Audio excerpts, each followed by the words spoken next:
Magandang gabi po sa bawat isa.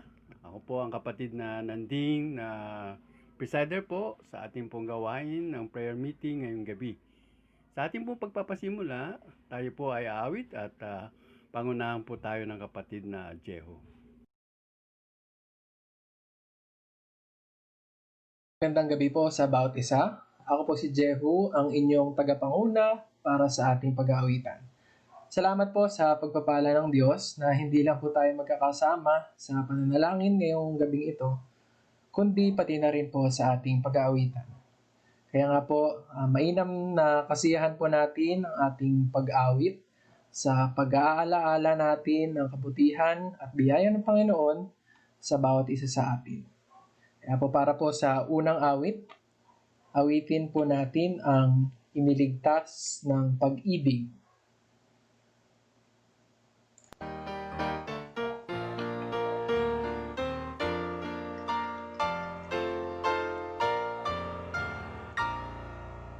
Buhay ko ay kay dilim, sa sala ay lugmok, at walang makasagip buhat sa paglubog. Ngunit dininig ng Diyos ang aking pag-ibig, at ako'y iniligtas ng pag-ibig. Pag-ibig niya ang nagligtas sa aking pagkakalugmok, itinaas. Pag-ibig niya ang nagligtas sa aking pagkakalugmok, itinaas. Ang lahat sa buhay ko aking ihandog, samang mapagmahal sa aking tumubos. Pupurihin ko siya ng may pagmamahal. Lapit na at kay Jesus masakop ka. Pag-ibig niya ang nagligtas sa aking pagkakalugmok, itinaas. Pag-ibig niya ang nagligtas sa aking pagkakalugmok, itinaas. Taong makasalanan, manalig kay Jesus, hahanguin ka niya sa pagkakalugmok. Buhay mong binabagyo, papayapain niya. Halina at kay Jesus pasakop ka. Pag-ibig niya ang nagligtas sa aking pagkakalugmok, itinaas. Pag-ibig niya ang nagligtas sa aking pagkakalugmok, itinaas.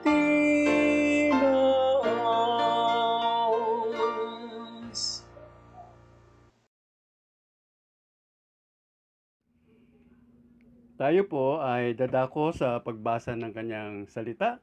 Ayan yung pong basahin ko sa inyo ang aklat ng mga awit, 127. Sundan na lamang po ninyo sa inyong mga Biblia mula talatang 1 hanggang 5. Ganito po ang sinasabi. Malibang itayo ng Panginoon ang bahay, walang kabuluhang nagsisigawa ang nagtatayo. Malibang ingatan ng Panginoon ang bayan, walang kabuluhang gumigising ang bantay. Walang kabuluhan sa inyo na kayo'y magsibangong maaga at magpahingang tanghali at magsikain ng tinapay ng kapagalan, sapagkat binibigyan niyang gayon ng pagkakatulog ang kanyang minamahal. Narito ang mga anak ay mana na mula sa Panginoon at ang bunga ng bahay bata ay kanyang gantimpala. Kung paano ang mga pana sa kamay ng makapangyarihang lalaki, gayon ang mga anak ng kabataan. Maginhawa ang lalaki na pumuno ng kanyang lalagyan ng pana ng mga yaon. Sila'y hindi mapapahiya pagkat sila'y nakikipagsalitaan sa kanilang mga kaaway sa pintuang bayan. Ang Diyos po ang magpala ng kanyang salita. Tayo po ay manalangin. Tunay nga po na kayo yung Diyos namin na nagtayo ng tahanan ng bawat isang iyong mga anak. Kayo din ang nagpupuno, hindi lamang ng aming pong mga pangangailangan, kundi ng buhay at kalakasan meron ang bawat isa. Marapat po kayo sa pagpupuri ng bawat isang mga anak po ninyo. Dahil po sa iyong pag-ibig at katapatan sa amin. Kahit po sa panahong tulad nito, ay nakatatayo kami sa iyong biyaya. Ang dalangin nga po namin patuloy, ilapit niyo po kami sa inyo sa pagtitiwalang lubos. Alisin niyo po sa amin ang takot at pag-alala. Palitan niyo po ito ng paglapit sa pagpapakumbaba sa inyo, sa pananalangin. Claim po namin ang iyong mga salita, ang mga pangako po ninyo na siyang maglalagay sa aming puso ng malaking kagalakan ng pagtitiwala. Punuin niyo po kami ng mga pagpapala po ninyo, ng katibayan ng aming pong mga buhay. Salamat po na sa gabing ito, sa aming pong gawain, meron po kayong itatayo muli na maghahayag po ng iyong salita. Dalahin ko po na tayo niyo po siya sa inyong biyaya at karunungan. Ang salita po ninyo ang siyang muli magpaalala sa amin kung paano ang pagmamahal po ninyo sa amin ay hindi po nagbabago. Kahit po sa mga panahon na alam po namin nagkukulang kami sa inyo. Hindi po kami nakapagtapat. Lumalakad po kami ng hiwalay po sa daan na pinaglagyan nyo sa amin. Kaya nga po, dalahin ko po na patuloy ninyong abutin ang bawat isa. Alisin niyo po sa amin ang pag-aalala, pangamba namin, and hindi po namin pagtitiwalang lubos sa inyo. Dalahin po namin na kayo po yung magpala muli sa amin ng iyong mga salita, na maging hamon ito sa amin upang magpatuloy po kami sa buhay po namin bilang mga mananampalataya na nagtatapat po sa inyo. Idako niyo po kami sa tuwina sa mga salita po ninyo na siyang ipinagkaloob niyo po na kaaliwan namin lahat. And turuan niyo po kami na manangan po sa iyong mga salita at mga pangako. Purihin po kayo muli ngayong gabi. Kayo po yung siyang mabigyan namin ng kapurihan. At itayo niyo po ang bawat isang mga anak po niyo na makabahagi. Lahat po ito dalangin namin sa makapangyarihang pangalan ng aming Panginoong Yesus. Amen.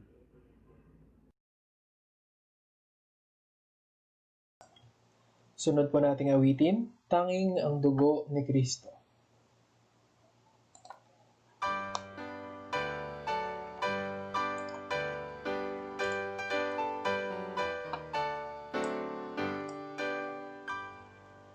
May makalilinis ba sa karunungan ng puso ko at huhugas sa sala? Tanging ang dugo ni Kristo, balong ng pag-asa, panlinis sa puso ko, ang hugas sa sala. Tanging ang dugo ni Kristo. Kung patawad ang nais, magpasakit ka kay Kristo. Puso mo ay lilinis, tanging sa dugo ni Kristo. Balong ng pag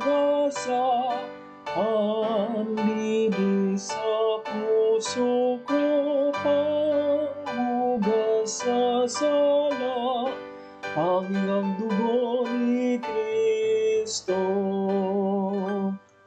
Tayo'y may katubusan dahil sa dugo ni Kristo. Ang ating kabanalan hanging sa dugo ni Kristo. Malong ng pag-asa, panlinis sa puso ko, pang hugas sa sala, hanging ang dugo ni Kristo. Siya ang ating pag-asa at kapayapaang tunay. Lapit na't manalig ka sa dugo ni Kristo lamang. Balong ng pag-asa, panlinis sa puso ko, pang hugas sa sala, hanging ang dugo ni Kristo.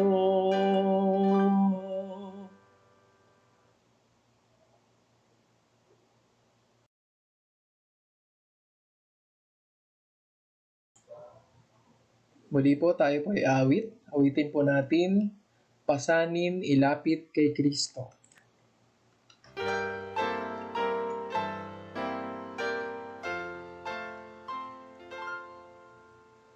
Buhay ay lipos ng takot, may dusa at lungkot. Bawat pasanin ng puso mo, ilapit kay Kristo. Pasanin mo'y dalhin kay Kristo, kay Kristo, kay Kristo. Bawat pasanin ng puso mo, ilapit kay Kristo. Kahirapan at pagsubok, idalangin sa Diyos. Bawat pasanin ng puso mo, ilapit kay Kristo. Pasanin mo'y dalhin kay Kristo, kay Kristo, kay Kristo. Bawat pasanin ng puso mo, ilapit kay Kristo. Kaluluwang nababagabag, sa Diyos ka tumawag. Bawat pasanin ng puso mo, ilapit kay Kristo.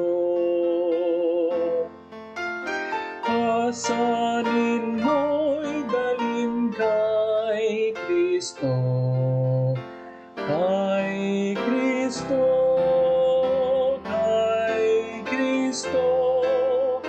Bawat pasanin ng puso mo, ilapit kay Kristo.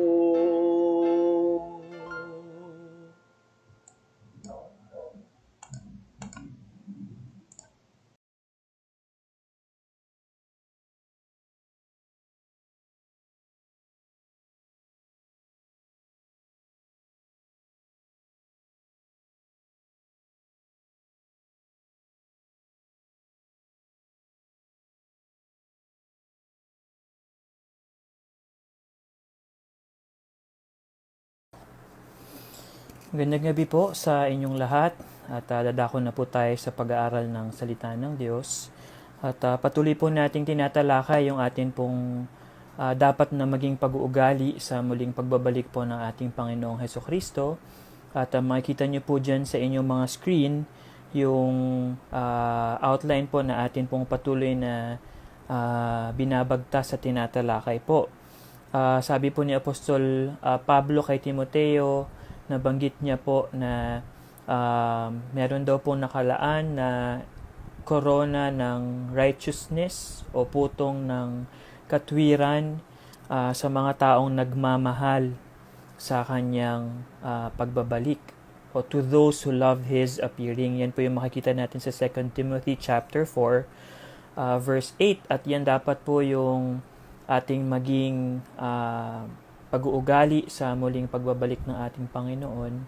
It starts with our affections being settled in heaven, not on things on the earth. Kaya po ang sinabi niya dyan, dapat daw natin itong mahalin. At sana po yan po yung ating nagagawa. Bahagi po nung ating pamumuhay bilang mga mananampalataya, kinuman tayo sa kanyang salita sa Old Testament, sa New Testament, that we must love the Lord above all else. Especially yung kanyang muling pagpapakita sa atin o kanyang muling pagbabalik. So, hindi lang po yun at natalakay din po natin sa Philippians chapter 3 na dapat nating itong hintayin ng may excitement and great expectation. At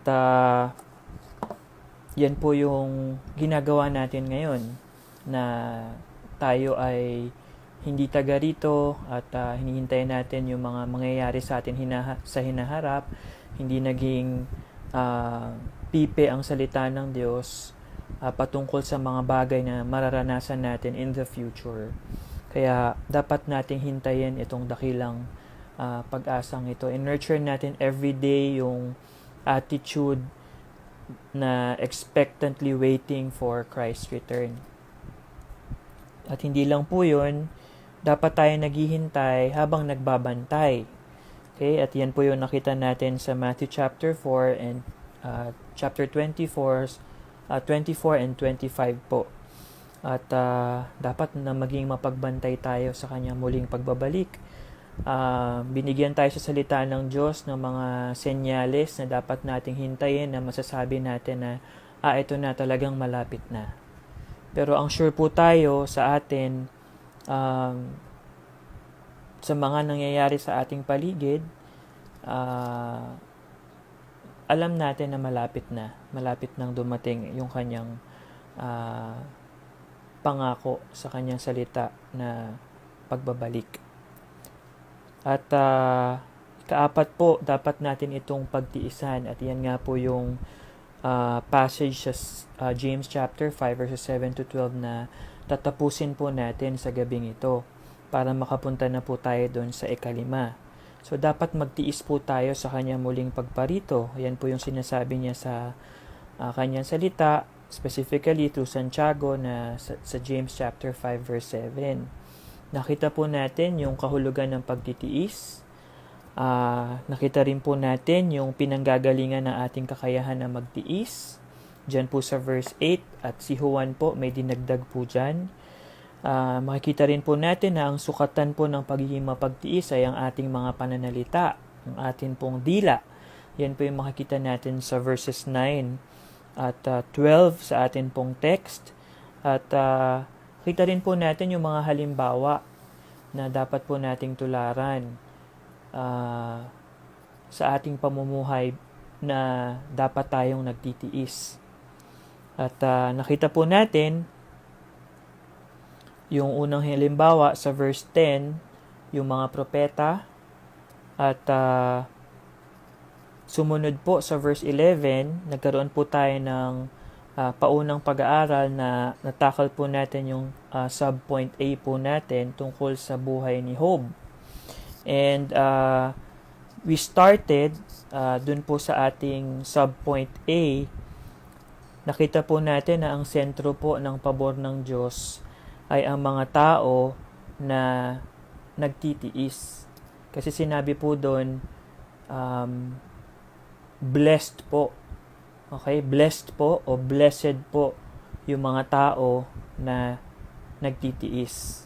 At nakita po natin sa sulat ni Santiago sa chapter 1 verse 12 in the same book, matras lang po tayo ng ilang mga chapters, nakita po natin doon ano yung mga dahilan, bakit sentro ng pabor ng Diyos yung mga tao na nagtiis at patuloy na nagtitiis. At nakita po natin doon na ang pagpapala ng pagtitiis, nangyayari po ito sa panahon na tayo po ay natapos ng subukin at nagtagumpay.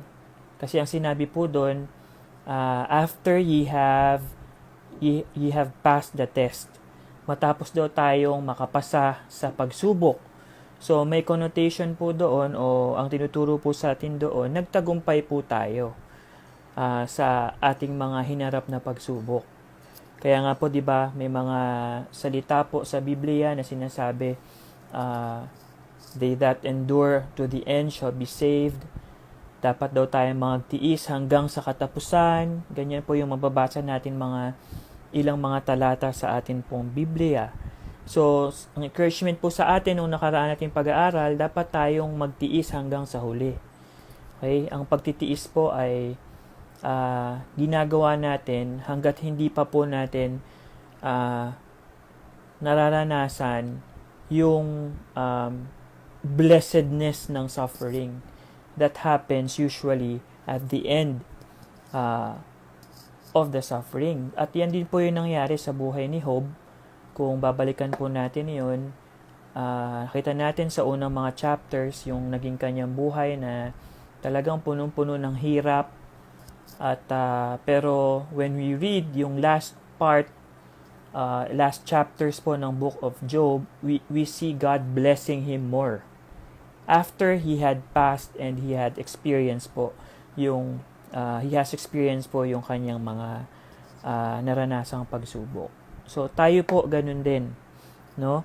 At hindi lang po 'yon, yung pagpapala po ng pagtitiis, ito po yung may gantimpalang putong ng buhay. At yan po yung malinaw na sinabi ni James sa verse 12 ng chapter 1 na may nakalaan daw pong crown of life sa atin. And ilang mga commentators po ang nagsabi na itong crown of life, this is actually eternal life.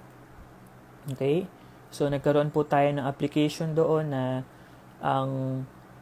ang pagtitiis po, kakayahan nating magtiis ay actually resulta po ng ating kaligtasan. Kaya po sa atin bilang mananampalataya, check po natin yung ating mga sarili. Kaya hindi natin kayang magtiis para sa Panginoon, baka naman wala pa talaga tayo sa Panginoon. Yun po yung pwede nating makuhang tanong po dito sa talata pong ito, particularly sa point po na ito. Nakita rin po natin na yung pagpapala po ng pagtitiis, nag-uugat po ito sa pagmamahal po natin kay Kristo. At yan po yung huling sinabi doon po sa verse 12 na to them that love Him. Okay? So tayo po, nakakaya natin magtiis dahil mahal natin ang Panginoon. At siya rin mismo po yung nag-exemplify po niyan sa atin na dahil sa pag-ibig niya sa atin, binata niya yung kaparusahan na para sa atin sa kanyang sarili. So ngayon po, punta na po tayo doon sa point B natin. Okay? Na hindi lang po sentro ng Diyos, sentro ng pabor ng Diyos yung mga tao na nagtitiis. Makikita rin po natin na yung mga taong nagtitiis, point B po natin, ay magkakaroon po sila ng pagkakataon na mas makilala si Kristo. Okay? At yan po yung makikita natin sa huling bahagi po nung verse 11. At bago po tayo magpatuloy, tayo po muna ay manalangin. Aming Diyos, salamat po dahil ikaw ang nagbigay muli ng pagkakataon at kalayaan na makapagbulay-bulay, sumandali sa inyong salita bago po kami dumako sa pananalangin namin sa gabing ito. Salamat sa kapangyarihan ng inyong salita. Tunay na ito'y buhay. Kami bilang inyong mga anak, tulad ng tinapay na aming pagkain sa araw-araw, kami po ay meron ding spiritual hunger na masasatisfy lamang kung kami ay matututo sa pagbubulay-bulay namin ng inyong mga salita. So Lord, we pray that you would satisfy, Panginoon, our spiritual hunger to learn from your word at iangkop po ang aming mga pamumuhay ayon sa katuruan ng inyong salita. Tulungan mo po kami, dalangin namin ng banal na Espiritu ang siyang kumilos upang maipaunawa sa amin ang mga pananalita ni James na kapupulutan po namin ng aral. Sa pangalan ni Jesus, Amen. So, yun po. Makikita natin na ang mga taong nagtitiis ay magkakaroon ng pagkakataon na mas makilala po si Kristo.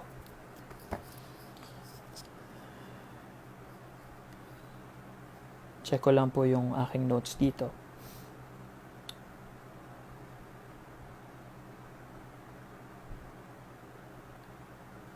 Nakita po natin, kung babasahin natin yung example ni Job sa aklat po ng Job sa Old Testament, makikita natin kung gaano siya ka-patient, kung gaano siya mapagtiis.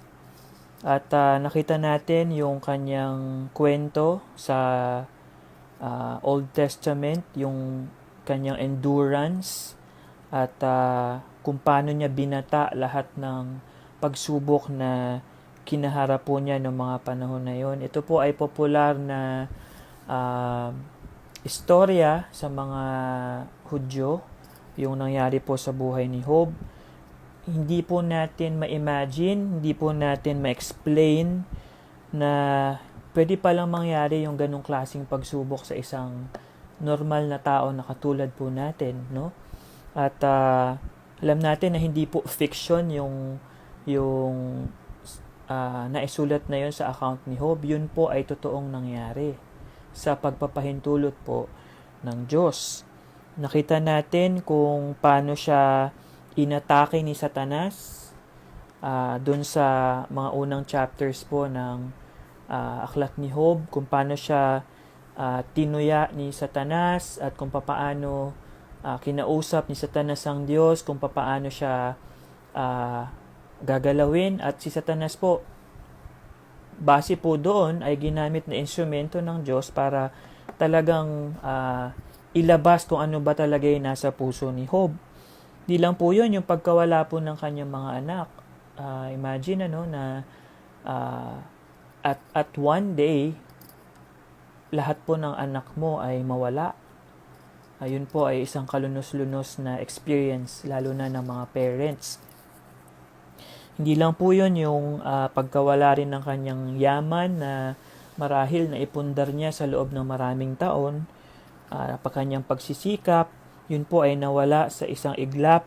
Yung kanya pong kalusugan, makikita natin doon na sa pangalawang hiling ni Satanas na subukin siya, yes, ginalaw na yung kanyang katawan, pero hindi siya pinatay, pero nagkaroon siya ng mga boils, starting dun sa kanyang ulunan hanggang dun po sa kanyang talampakan. Imagine, karoon ka ng mga boils, mga ganyang klaseng bukol na yung ibang nagsasabi para daw pigsa na tayo po isang pigsa lang, 'di ba? Pero grabe na po yung effect sa atin. Pero po siya starting from the top of the head down to the talampakan, sa ilalim po ng paa. So, makikita natin kung gaano yun kahirap sa kanya. Yung kanya pong reputasyon sa harap ng kanyang mga kaibigan ay isa rin sa mga bagay na tiniis niya po noong mga panahon na yun. Pinakamarami pong chapters ay yung pakikipag-usap niya sa kanyang mga kaibigan at pakikipag-usap sa kanya ng kanyang mga kaibigan at paghahanap niya sa Diyos noong mga panahon na yun. Yun po, yung feeling na hindi mo kasama ang Diyos, habang dumaraan ka sa mga gantong klaseng pagsubok, isa rin po yan sa matindi pong tiniis ni Job. Kung babasahin po natin yung account sa Old Testament. Pero po sa talata pong ito, kung babasahin po natin itong chapter 5 verse 11 po, ano pong isang kapansin-pansin po dyan sa atin pong mga Biblia kung babasahin po natin? Mapapansin po natin na hindi po si Job, hindi po ang kanyang matinding pagtitiis, at hindi po ang kanyang katagumpayan sa pagtitiis ang naging highlight po nung verse. Diyan po sa verse 11 na atin pong tinatalakay. Alam niyo po kung ano po ang na-highlight? Ang na-highlight po sa verse na yan, walang iba kundi ang Panginoon. Napansin niyo po ba yun? Try to read the verse. Balikan niyo po ng inyong paningin. Makikita niyo na hindi si Job. Sinabi lang yung patience ni Job dyan. Pero ang na-highlight kung ano ang ginawa ng Panginoon. So, alam niyo po, naisip ko lang, sino ba ang mas nakikita o mas nagiging highlight sa panahon po na tayo dumaraan sa mga pagsubok? Mas napapansin po ba ang Panginoon na kung papaano po dahil sa kung papaano tayo tumugon sa mga pagsubok natin sa buhay? Sino ang naaangat? Yung atin bang kahusayan sa pagiging patient? Ewan ko kung may ganyang uri ng tao, no? Yung kagalingan na pigilan yung ating mga sarili na hindi tayo mag-respond negatively sa mga pagsubok sa buhay. Is it that or ang Panginoon higit sa lahat? I hope and I pray na even in our trials, naha-highlight, naaangat at nalulugod natin, na ipapakilala natin sa mga tao na ito ang Diyos na meron ako kahit na dumadaan ako sa gantong klaseng pagsubok sa buhay.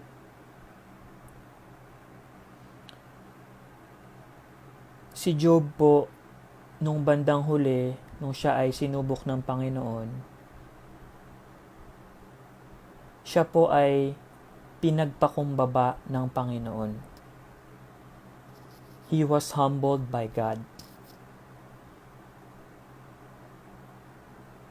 We will have a different story or response sa story ni Job kung ang kahuli-hulihang nangyari, matapos siyang subukin ng Panginoon, mas naging mapagmataas siya sa kanyang sarili. That would be a different story. Pero ang nangyari po, mas na-humble po si Job after the trial. Naalala niyo po si John the Baptist? Sabi po niya, 'di ba? Ano po yung sinabi niya? He must increase, but I must decrease. At nawa po even in trials, kahit na sa pagsubok natin sa buhay, Jesus or God must increase and I must decrease. Dapat ang mas makilala ng mga tao sa pagsubok na ito ay ang Panginoon at hindi ako, hindi yung aking kakayanan.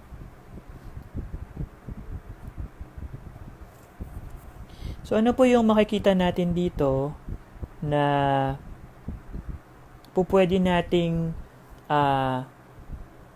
makilala sa Panginoong Hesukristo sa panahon na tayo ay nagtitiis?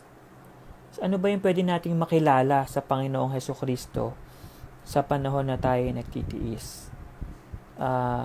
Subpoint po nito, makikilala natin kung paano siya kumilos. Okay? Makikilala natin kung paano siya kumilos sa ating mga buhay. Kung mapapansin nyo po dyan sa verse 11, sa King James po ang sinabi ay, you have seen the end of the Lord. Okay? Yung end po doon, madami po yung translation, tinignan ko po yung iba't ibang mga salin. Sabi po sa Tagalog, at inyong nakita ang pinapangyari ng Panginoon. So, yan po yung sinabi sa ang dating ang Biblia, pinapangyari ng Panginoon. Ang sinabi naman po sa mas mababaw na salin ng Ingles, tinignan ko po sa New American Standard Bible, ang sinabi po doon, and have seen the outcome o yung resulta of the Lord's dealings. Yung nakita natin ang resulta ng pag-deal ng Panginoon sa kanyang buhay, sa buhay po ni Job. Sabi naman po sa mas mababaw na salin ng Tagalog sa ang bagong ang Biblia, at inyong nakita ang layunin ng Panginoon. So ano pong makikita natin dito? Yung pagkilos ng Panginoon sa panahon na hinayaan niya na gamitin si Satanas at mangyari yung mga ganong klase ng pagsubok sa kanyang buhay, may layunin po ang Panginoon. Okay? Isang malinaw na sinabi ni Santiago, makikita natin ang layunin ng Panginoon. Ano yung pinapangyari ng Panginoon? Ano yung naging resulta ng pag-deal ng Panginoon kay Job sa mga panahon na yon? At least makakakita po tayo, kung babasahin natin yung aklat ng Job, ng 4 pong mga naging layunin ng Diyos sa pagsubok niya kay Job. At dito rin tayo magdo-draw ng mga applications later. So, wala po ito sa ating screen. So, if you're taking down notes, pwede nyo po itong isingit, isama. So, ano po yung isa sa mga layunin ng Diyos? Bakit niya sinubok si Job? No? Ano ba yung outcome of the Lord's dealings? Ano ba yung layunin ng Panginoon sa mga pagsubok na ito sa Kanya? Malinaw, number 1, na para subukin yung Kanyang pananampalataya at patunayan na ito'y totoo.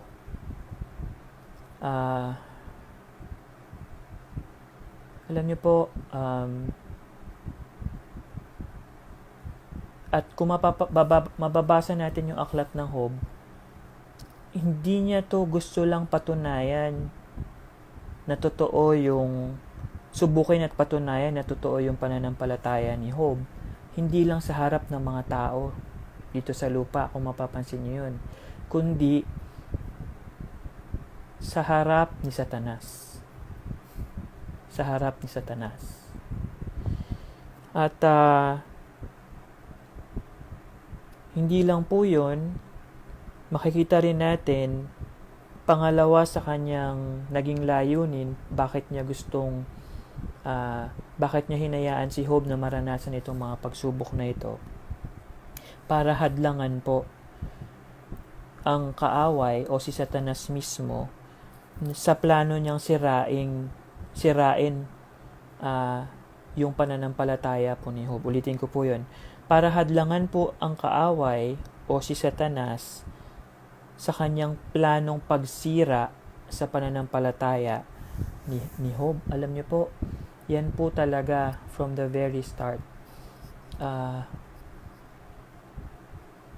Ang purpose ng kaaway. Para tayo ay sirain ang relasyon natin sa Panginoon, sirain ang ating pananampalataya, at gawin tayong talunan. Pero dahil sa naging tugon ni Job sa mga pagsubok na pinaranas sa kanya ng Panginoon, nahadlangan po itong mangyari. Nahadlangan itong mangyari, yung plano ng kaaway ni Satanas.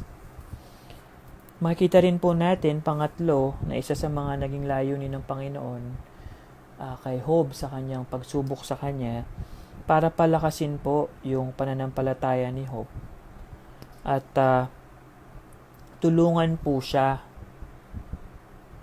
na makita ang Diyos, o masasabi natin mas makilala ang Diyos ng mas may kalinawan. isa po sa mga nagiging tanong natin pag binasa natin yung aklat ni Job, ah, hindi natin lubos maisip at isa sa mga paparealize sa atin ng Panginoon. For sure, nakilala ni Job ang Panginoon ng lubusan. Diba, ganun din po tayo sa ating mga buhay. Dumaan tayo sa pagsubok, nakita natin kung paano kumilos ang Panginoon. At merong isa sa karakter niya ang naaangat o mas nakikilala natin ng mas malalim sa panahon na dumadaan tayo sa ibang uri ng pagsubok. Tulad po na nasabi ko kanina, marami siyang tanong sa Diyos, lalo na nung kausap niya na yung kanyang tatlong mga kaibigan. Pero at the end, mapapansin po natin doon na napakalinaw na pinakilala ng Diyos yung kanyang sarili kay Job, kung sino siya at ano yung kaya niyang gawin, na siyang nagpahintulot sa kanya na dumaan sa mga gantong klaseng pagsubok.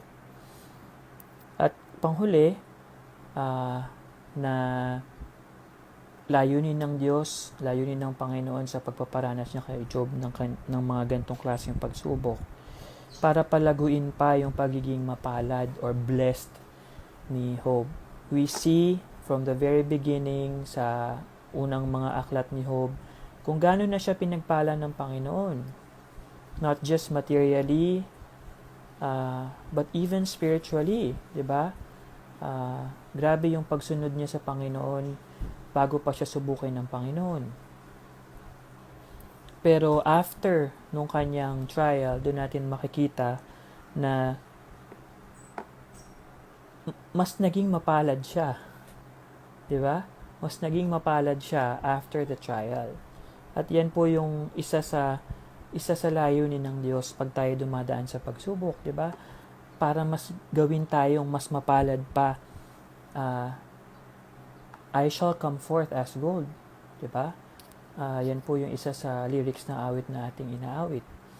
Kaya po, ano po yung makikita nating halimbawa o application po pala dito po sa punto na ito? Layunin po ng Diyos na tayo po ay palakasin, tayo po ay palaguin, tayo po ay pagpalain ng mas masagana sa pamamagitan po ng kanyang pagpapahintulot na dumanas tayo ng mga pagsubok. Kaya po, di ba sinabi ni James din sa kanyang sulat, dapat daw tayo magalak every time we fall into diverse temptations. At ito po kasi yung reason. Dahil sa pamamagitan ng pagsubok, tayo po ay pinapalakas ng Diyos, mas pinapalakas ng Diyos, mas pinapalago ng Diyos, at mas pinagpapala pa ng Diyos. At kung ikaw po ngayon na nakikinig ngayon ay in the midst of trial at hindi mo malubos maisip ano ba yung layunin ng Diyos, bakit niya kami inalaw, bakit niya ako inalaw na dumaan sa gantong pagsubok, meron siyang layunin. At yan nga po yung dinidiscuss nating point dito. Hindi pwedeng wala siyang layunin. Hindi niya papahirapan ng kanyang mga anak nang wala lang. Okay? Nais ko lang basahin sa inyo yung lyrics ng awit po na ito. Ito po ay naging blessing sa akin sa panahon na dahil sa mabigat yung pagsubok na kinakaharap natin sa buhay, we tend to forget na may purpose pala ang Panginoon. Bakit niya inaalaw yun na mangyari. Sabi po ng sumulat po ng awit na ito, napakaganda pong awit at ang text po ay sinulat po ni Johnson Oatman Jr. Ang title po nung song ay The Lord Knows Why. Alam ng Diyos kung bakit. Diba? Meron siyang layunin. Alam niya kung bakit kanya hahayaan na ranasin ng mga pagsubok. Ito po ang sinabi, I may not know the reason why dark clouds so often veil the sky, But though my sea be smooth or rough, the Lord knows why, and that's enough. Oh yes, He knows, the Lord knows why these things are ordered from on high. And though dark clouds may hide the sun, the Lord knows why His will be done. I may not know why I am led so often in the paths I dread, but trusting Him, I'll press my way. The Lord knows why I will obey. I may not know why death should come to take the dear ones from my home, but though mine eyes with tears be dim, the Lord knows why I'll trust in Him. So, though I may not understand the leadings of my Father's hand, I know to all He has the key. He understands each mystery. Napakalaki pong blessing ng mga paninilita pong ito. So, if you're in the midst of trial, the Lord knows why. May layunin siya. Layunin niya na palaguin ka, palakasin ka, at lalo ka pang pagpalain kung mag-endure ka up to the end ng trial na yan.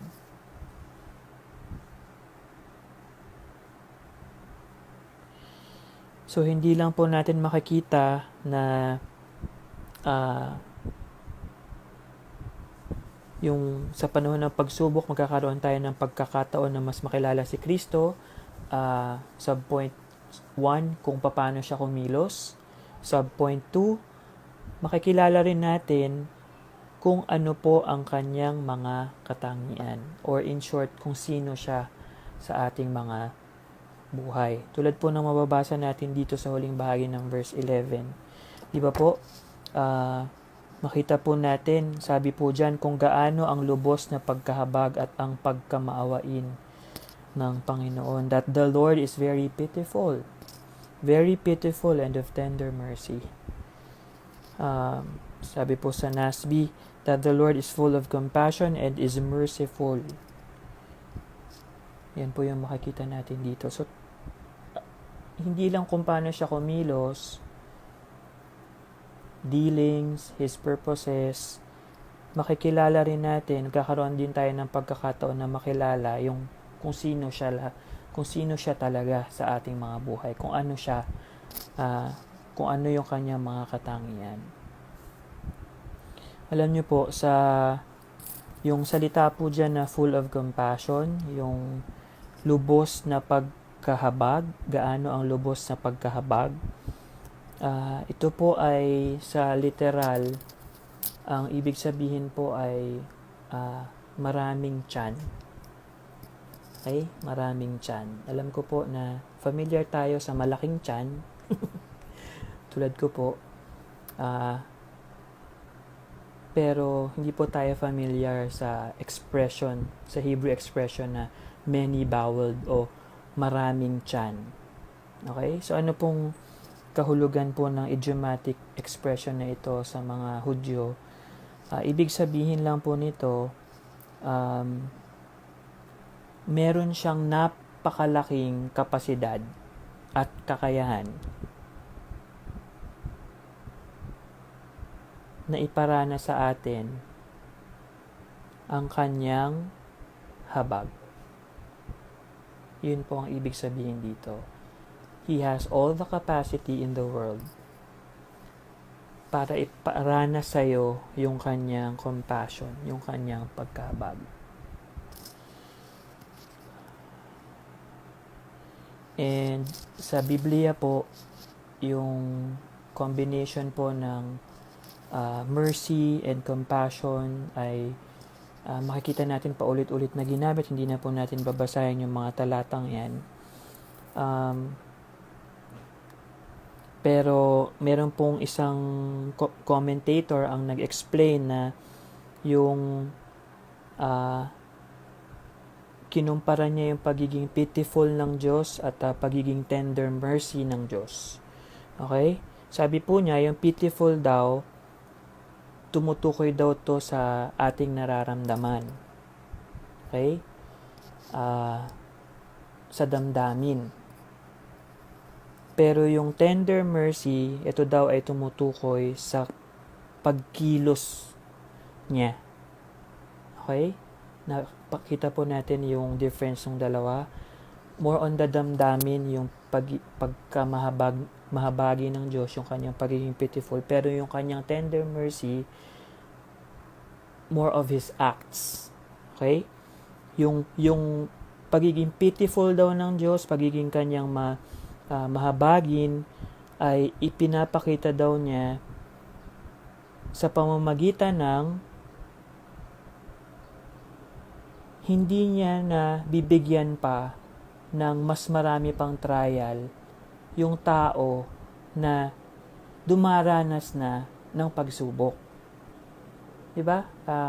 Minsan nararanasan natin sa buhay parang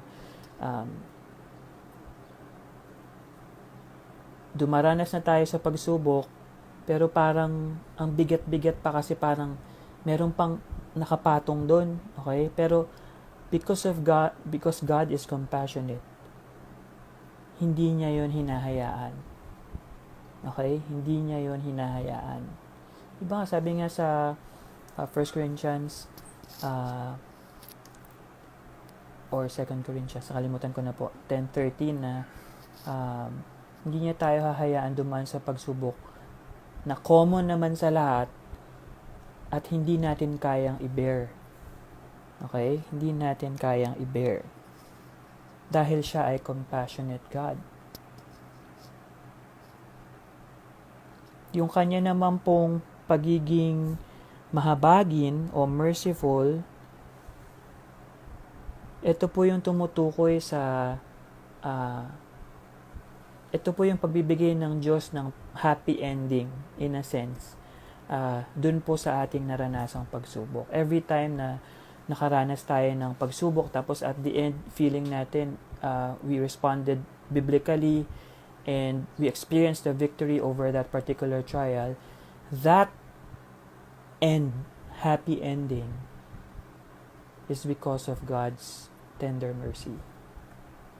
Pagpaparanas ng Diyos ng kanyang tender mercy sa bawat isa po sa atin. So dito na po tayo magtatapos. Ano po yung matututunan natin dito? Na mas makakilala natin kung sino ang Panginoon, kung ano ang kanyang mga katangian. Ito po yun. Yung pag-alala po sa karakter ng Diyos sa panahon po ng pagsubok, ang siyang magbibigay po sa atin ng malaking kaaliwan sa panahon po na tayo sinusubok. So kung ikaw ay dumadaan ngayon, kapatid, sa isang mabigat na pagsubok sa buhay na feeling mo you're not able to bear, alalahanin mo kung sino ang Diyos sa iyong buhay. Siguro you will think na ganun ba yung kadali? Ganun ba yun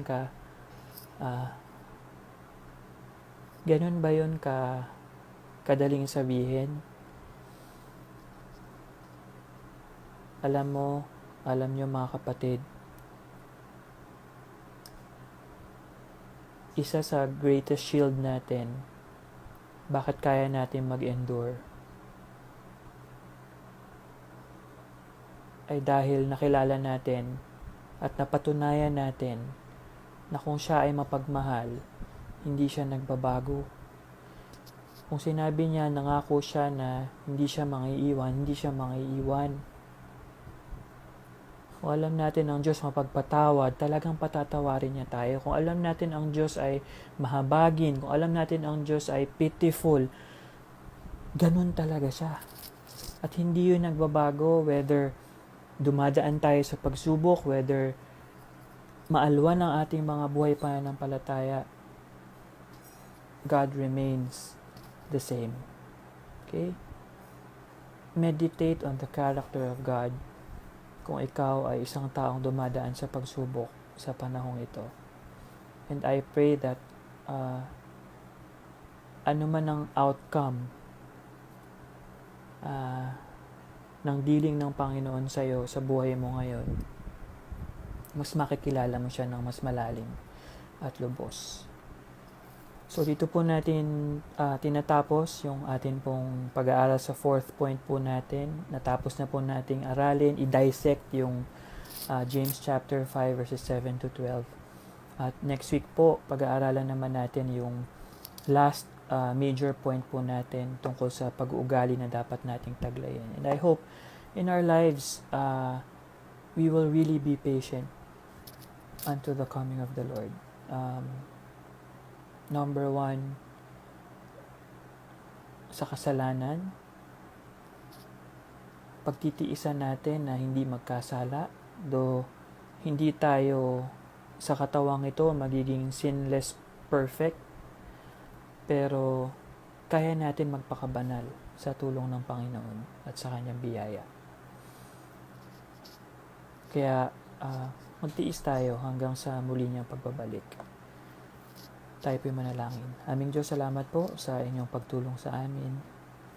And nawa naging pagpapala po ang pag-aaral nito sa buhay ng bawat isa. Lalo na sa mga kapatiran po namin na nasa matinding pagsubok po ngayon. Nawa makilala ka nila ng lubos. Makilala nila yung inyong pagkilos na may layunin ka, may rason ka, bakit mo sila hinayaan na dumaan sa gantong pagsubok.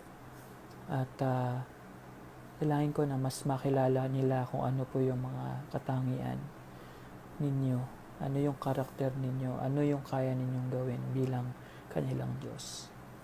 Purihin ka, lahat mong tinalapit namin sa inyo sa pangalan ni Jesus. Amen.